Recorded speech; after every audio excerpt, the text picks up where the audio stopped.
Et si ce que vous croyiez vrai depuis toujours ne l'était pas? Et si un simple détail anodin faisait tout basculer? Voici l'histoire de Julien, dont la vie a basculé le jour où il a découvert un secret que personne ne voulait lui révéler. Je n'ai jamais été quelqu'un de très curieux. J'acceptais les choses telles qu'elles venaient sans trop poser de questions. Ma famille, c'était simple. Une mère douce mais discrète, un père un peu distant mais toujours présent. On n'était pas démonstratifs, mais on était là les uns pour les autres. J'ai grandi dans cette forme de normalité silencieuse, sans jamais douter de quoi que ce soit, jusqu'à ce samedi matin. Je venais d'emménager dans un nouvel appartement, et ma mère m'avait apporté un carton d'affaires de mon enfance. « Je fais du tri chez nous, autant que ça serve », m'avait-elle dit en souriant. Rien de spécial à première vue. Quelques cahiers de primaire, des dessins maladroits, un album photo abîmé par le temps. Mais au fond du carton, coincé sous une vieille couverture en laine, il y avait un dossier beige, jauni par les années. Aucune étiquette. Juste. Là. Je ne sais pas pourquoi je l'ai ouvert. Peut-être une intuition, un frisson, un de ces élans qu'on n'explique pas. À l'intérieur, des documents médicaux, des résultats d'analyse et une feuille pliée en deux, portant la mention confidentielle au crayon. Mon cœur a ralenti. J'ai déplié la feuille avec une prudence presque religieuse. Et là, tout a basculé. C'était un test de paternité. En haut, mon nom complet. En bas, un résultat clair, sans équivoque. Le genre de phrase qu'on ne peut pas interpréter autrement, absence de lien biologique entre l'enfant et le père présumé. J'ai d'abord cru à une erreur. Un test pour quelqu'un d'autre. Mais non. La date correspondait à mes 6 mois. Le nom de ma mère figurait bien, celui de mon père aussi. Mais à la case « Résultat », c'était écrit noir sur blanc. Il n'était pas mon père. Je suis resté figé. Un long moment. J'entendais mon cœur battre dans mes tempes, fort, irrégulier. Mes mains tremblaient. Cette vérité, couchée, sur le papier, remettait en question 28 ans d'existence. Qui étais-je? Qui était-il? Pourquoi ce test avait-il été fait? Et pourquoi personne ne m'en avait jamais parlé? Mon premier réflexe a été le déni. Non, c'est impossible. Peut-être un test fait par erreur. Un faux document? Une mauvaise blague? Mais non. Tout était trop précis, trop réel. Et en moi, quelque chose s'était fêlé. Une fracture invisible, mais irréversible. Je suis resté assis, le dossier sur les genoux, incapable de parler, incapable de pleurer. Le monde s'était tu. Seuls les battements affolés de mon cœur continuaient à marteler le silence. Et une question commençait à tourner en boucle dans ma tête. Pourquoi m'avoir menti pendant toutes ces années? Je n'ai pas dormi cette nuit-là. Le test, je l'ai relu une 20aine de fois.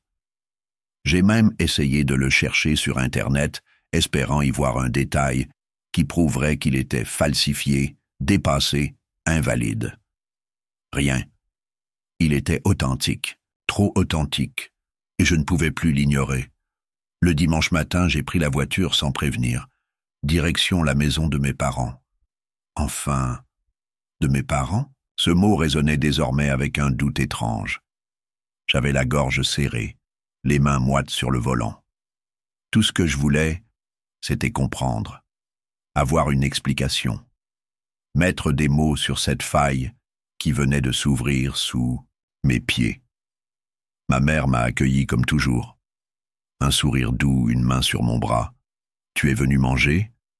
J'ai fait un gratin comme tu aimais quand tu étais petit. » J'ai failli pleurer. Ce petit geste, ce réflexe maternel m'a presque fait douter. Comment cette femme, si attentionnée, aurait-elle pu me cacher une vérité pareille? Mais je n'ai pas tourné autour du pot. J'ai sorti le dossier. Je l'ai posé sur la table de la cuisine, sans un mot. Elle l'a regardé, sans le toucher. Et son visage a changé. Tout dans son regard a parlé avant elle. La peur, la fatigue, le souvenir. Elle a reculé légèrement sur sa chaise, comme si le poids du passé venait de lui retomber sur les épaules. « Tu n'étais pas censé voir ça », a-t-elle murmuré. « Je n'ai pas crié, je n'ai pas explosé. J'ai simplement dit, dis-moi la vérité. » Alors elle a soupiré, longtemps. Elle a regardé par la fenêtre, comme si la réponse était là, quelque part dans les branches du vieux cerisier du jardin. Puis elle a commencé à parler. Lentement. Honnêtement. Elle m'a raconté qu'à l'époque, elle était jeune, perdue, en couple avec un homme dont elle ne savait pas si elle l'aimait vraiment. Elle avait rencontré quelqu'un, un homme, de passage, une histoire courte mais intense. Elle était tombée enceinte peu après. Elle ne savait pas avec certitude qui était le père. Alors elle avait fait ce test, en cachette.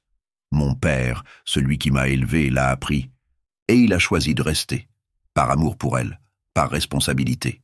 Peut-être aussi par peur du vide, mais ils avaient décidé, ensemble, de ne jamais m'en parler.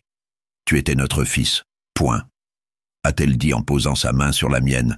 On pensait que c'était mieux ainsi, pour toi, pour nous. Je l'ai regardé, le cœur déchiré. J'aurais voulu lui en vouloir, hurler, briser cette cuisine trop calme. Mais elle avait les yeux humides. Elle n'était pas une menteuse. Elle était juste une mère prise dans un choix impossible. « Et lui ?» ai-je demandé. « Il sait que je sais ?» Elle a secoué la tête. « Non, il t'aime comme son fils.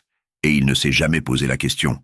Il a fait ce choix et il n'est jamais revenu dessus. » Je suis resté là un long moment, à digérer chaque mot. Une part de moi voulait retourner dans l'ignorance, fermer ce dossier, repartir à zéro. Mais c'était trop tard. Le doute était là, enraciné. Et avec lui, une autre question, plus brûlante encore, qui est mon vrai père? Les jours qui ont suivi cette révélation ont été flous. J'allais travailler, je parlais aux gens, je souriais même parfois, mais tout sonnait faux. Chaque mot échangé, chaque geste quotidien était recouvert par un voile, une sorte de déconnexion invisible. C'est étrange, comme un simple morceau de papier peut remettre en question tout ce que vous êtes. Je me suis souvent surpris à fixer le plafond la nuit, à revoir les moments de mon enfance, les anniversaires, les vacances, les disputes aussi. Je cherchais des indices, des détails, quelque chose qui aurait pu me mettre sur la voie. Mais il n'y avait rien. Mon père, non, l'homme que j'avais toujours appelé papa, ne m'avait jamais laissé entrevoir le moindre doute. Et pourtant, une semaine après cette conversation avec ma mère, j'ai décidé d'y retourner. Non pas pour parler à mon père, mais pour creuser un peu plus. Je n'en avais pas fini avec les questions. Ma mère m'a accueilli dans le jardin. Elle arrosait ses plantes, comme si de rien n'était. Mais dans son regard, je voyais bien qu'elle savait pourquoi. J'étais là. « Tu veux savoir qui il était, n'est-ce pas ?» m'a-t-elle dit avant même que j'ouvre la bouche. J'ai hoché la tête. Sans un mot, elle a hésité, puis elle est allée chercher une petite boîte en fer dans le tiroir du meuble d'entrée. Je ne l'avais jamais vue. Elle l'a ouverte, m'a tendu une photo jaunie. 2 jeunes adultes, souriants, dans ce qui semblait être un café parisien. Elle, rayonnante, et lui, un homme que je ne connaissais pas, ou du moins, je le croyais. Il s'appelait Adrien, a-t-elle dit doucement. C'était un ami d'enfance qu'on avait perdu de vue. Il est revenu dans ma vie comme une bourrasque. Il était drôle, vivant, libre. J'étais à un moment de ma vie où j'avais besoin de ça. Ça n'a duré que quelques semaines, mais elle s'est tue un instant. Puis, le regard fuyant. Quand j'ai su que j'étais enceinte, je ne savais pas. Et le test a tout révélé, mais Adrien était reparti. Il n'a jamais su. Il ne sait toujours pas. Adrien. Ce prénom a résonné dans ma tête comme une mélodie oubliée. Mais ce n'est que plus tard, en fouillant parmi les vieux cartons du grenier, à la recherche de quelque chose, de n'importe quoi, que je suis tombé sur une enveloppe qui a tout changé. Elle était rangée entre 2 albums photos, à moitié ouvertes. À l'intérieur, une carte postale, signée A. Delorme. Avec tendresse, toujours. Adrien Delorme. Mon cœur s'est figé. Ce nom, je le connaissais. Je suis vite redescendu. J'ai ouvert mon téléphone, tapé le nom dans le moteur de recherche. Et là, l'écran a affiché un visage. Plus vieux, mais reconnaissable. Celui de la photo jaunie. Et surtout, une vérité qui m'a cloué sur place. Adrien Delorme était un auteur, plutôt connu dans les cercles littéraires français, et plus étrange encore. J'avais déjà assisté à l'une de ses conférences, il y a 5 ans, sans le savoir, sans me douter. Je l'avais entendu parler, j'avais même échangé quelques mots avec lui à la fin. Et maintenant, je savais. Cet homme était probablement mon père. Je suis resté là, devant l'écran de mon téléphone, pétrifié. Ce visage, ce nom, cette voix que j'avais entendue il y a 5 ans. Comment avais-je pu passer à côté? Comment ne pas ressentir un frisson, un pressentiment, une intuition? Rien. Rien, à part aujourd'hui. Je me suis souvenu de cette conférence. C'était à la fac. Un ami m'avait traîné là. Tu vas voir, ce mec est fascinant. Adrien Delorme. Il parlait d'histoire, de transmission, d'héritage. Je me revois l'écouter, captivé. Et maintenant, je comprenais pourquoi. J'étais peut-être en train d'écouter mon propre père sans le savoir. Je ne pouvais pas en rester là. J'ai longuement hésité. L'idée de le contacter me terrifiait, et s'il me rejetait, s'il ne voulait rien savoir, ou pire, s'il savait déjà et qu'il avait choisi de m'oublier.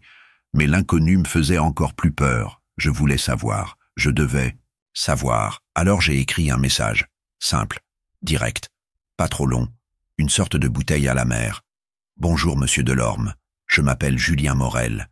Je suis tombé récemment sur une photo ancienne de vous, avec ma mère, Claire Morel. Je pense que nous devrions parler. Il s'agit de quelque chose d'important. Je comprends que ce message puisse vous surprendre, mais j'aimerais vous rencontrer, si vous êtes d'accord. Je l'ai relu une dizaine de fois. Puis je l'ai envoyé via le formulaire de contact de son site officiel. Et j'ai attendu. Les heures sont devenues des jours, 3 pour être précis. Puis un matin, une réponse. Courte, mais claire. Bonjour Julien, je suis surpris. Mais si votre message est sincère, alors je crois en effet que nous devons parler. Je suis à Paris la semaine prochaine. Donnez-moi une date. Et un lieu. Mon cœur s'est emballé. J'avais l'impression de trahir quelque chose. Mon père, ma mère, moi-même. Mais en même temps, j'allais peut-être enfin refermer ce chapitre inachevé de mon existence. J'ai proposé un café discret, dans le quartier du Marais. Une ambiance calme, presque confidentielle. Il a accepté. Le jour. J'étais nerveux. Pas comme avant un entretien ou un examen. Non. C'était une autre sorte d'angoisse, celle qui précède une rencontre qui peut changer le cours de votre vie. Je suis arrivé un peu en avance, je l'ai vu entrer. Il avait vieilli, mais il était élégant, digne. Il m'a reconnu immédiatement. Il a esquissé un sourire étrange, un mélange d'incrédulité et de trouble. Il s'est assis. Et après quelques secondes de silence, il a murmuré « Tu ressembles à elle, mais tu as mon regard. » J'ai senti une vague de chaleur monter en moi. Pas de rejet, pas de déni. Juste une reconnaissance muette et une émotion retenue. Je ne savais pas si j'étais prêt à entendre la suite, mais lui, si. Le silence entre nous n'était pas pesant. Il était plein, chargé, comme s'il y avait 1000 choses à dire, mais qu'aucune ne savait encore par où commencer. Adrien me fixait avec un mélange de trouble et de douceur. Il n'avait pas reculé, il ne s'était pas levé, il était là, bien là. Et ça, c'était déjà beaucoup. Tu sais pourquoi tu es là, n'est-ce pas? A-t-il fini par dire. J'ai simplement hoché la tête. Alors, il a souri. Un sourire un peu triste, un peu fatigué. Et il a commencé à parler. Sa voix était calme, posée, presque littéraire. Il avait cette façon de peser ses mots comme s'il les écrivait en même temps qu'il les prononçait. Ta mère, Claire, c'est une femme exceptionnelle. Elle m'a bouleversé à une époque où je ne croyais plus en rien. J'étais perdu, j'avais 30 ans, je vivais entre deux avions, deux manuscrits. Elle était là, stable, profonde, et puis on s'est perdu. Je suis parti, elle ne m'a rien dit, pas un mot, pas un appel. Je ne savais pas qu'elle était enceinte, je te le jure. Je l'ai cru. Au fond de moi, je savais qu'il disait vrai. Il n'avait pas cette lueur de défense ou de justification dans les yeux, juste une forme de regret brut, sans drame, sans posture. Et si elle m'avait dit, a-t-il ajouté presque pour lui-même, peut-être que j'aurais fui, peut-être pas. Je ne le saurais jamais. Je l'ai observé. Je cherchais des traits communs, des gestes partagés.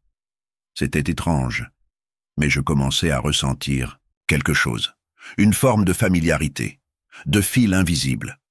Je lui ai raconté ce que j'avais découvert, le dossier, la réaction de ma mère, le silence qu'ils avaient choisi. Il m'a écouté en silence, sans m'interrompre une seule fois. Quand j'ai eu fini, il a posé ses mains sur la table et dit « Je n'ai jamais eu d'enfant, j'ai souvent regretté. » Mais je pensais que le train était passé. Alors si c'est vrai, alors c'est la plus improbable des secondes chances. Ses yeux étaient humides. Et les miens aussi. Mais je devais lui poser la question. Celle qui brûlait mes lèvres depuis le début. Et maintenant, qu'est-ce qu'on fait avec ça? Il a pris une longue inspiration. Je ne sais pas. Mais ce que je sais, c'est que je veux apprendre à te connaître. Pas pour rattraper le temps. C'est impossible. Mais pour en créer un nouveau. Si, tu es d'accord. Je n'ai pas répondu tout de suite. Mon cœur battait trop fort. Mais à cet instant, pour la première fois depuis la découverte du dossier, je ne me sentais plus perdu. Je me sentais ancré. Peut-être que les racines ne sont pas toujours là où on pense les trouver. Peut-être qu'elles poussent tard, mais qu'elles sont solides quand même. Et peut-être, juste peut-être, que ce jour-là, une autre forme de père venait de naître devant moi. Les semaines qui ont suivi cette rencontre ont été étranges et magnifiques à leur manière. Adrien et moi avons commencé à échanger, par petits pas. Un café ici, une promenade là, quelques mails, des anecdotes partagées, des silences. Aussi, il n'a pas cherché à prendre une place, il n'a rien revendiqué. Il m'a simplement ouvert une porte vers une autre partie de moi-même que je n'avais jamais explorée. J'ai appris qu'il adorait marcher seul au lever du jour, qu'il écrivait toujours à la main ses premiers jets, qu'il avait une passion inexplicable pour les vieux vinyles de jazz. Et sans comprendre comment, certaines de ces choses résonnaient en moi, comme si elles avaient toujours été là, cachées sous la surface. Mais il y avait encore une étape, un moment que je redoutais et que je ne pouvais plus fuir, parler à celui que j'avais toujours appelé papa. Je suis allé chez lui. Je l'ai regardé longtemps avant de lui parler. Son visage, ses rides, sa présence. Il avait été là pour mes chutes, mes doutes, mes succès. Il avait tout assumé sans jamais rien dire. Alors j'ai choisi la vérité. Toute la vérité, sans détour. Je lui ai dit ce que j'avais découvert, ce que maman m'avait confié, ce qu'Adrien m'avait révélé. Il a écouté, sans m'interrompre, les bras croisés, les yeux humides. Puis il a simplement dit « Je savais que ce jour viendrait, et je t'ai aimé chaque jour, comme si tu étais sorti de moi, parce qu'au fond, tu l'es, pas par le sang, mais par tout ce qu'on a partagé. J'ai fondu, en larmes, lui aussi, et on s'est pris dans les bras, comme on ne l'avait pas fait depuis des années. C'est là que j'ai compris une chose essentielle. La vérité peut bouleverser, ébranler, faire mal, mais elle peut aussi réparer, relier, agrandir l'espace du cœur. Aujourd'hui, j'ai 2 hommes dans ma vie. L'un m'a élevé, l'autre m'a engendré, et je ne choisis pas entre eux, parce que je suis fait des deux, de leurs absences et de leur présence, de leur silence et de leurs gestes. Et au fond, C'est peut-être ça, l'héritage. Invisible, un puzzle complexe, mais infiniment humain. Merci d'avoir écouté cette histoire jusqu'au bout. Parfois, la vie nous révèle des vérités inattendues. Des secrets qu'on croyait enfouis à jamais. Mais chaque révélation peut aussi être une clé, une chance de mieux se connaître, d'aimer plus grand, plus vrai. Si cette histoire vous a touché, n'hésitez pas à liker, commenter ou partager.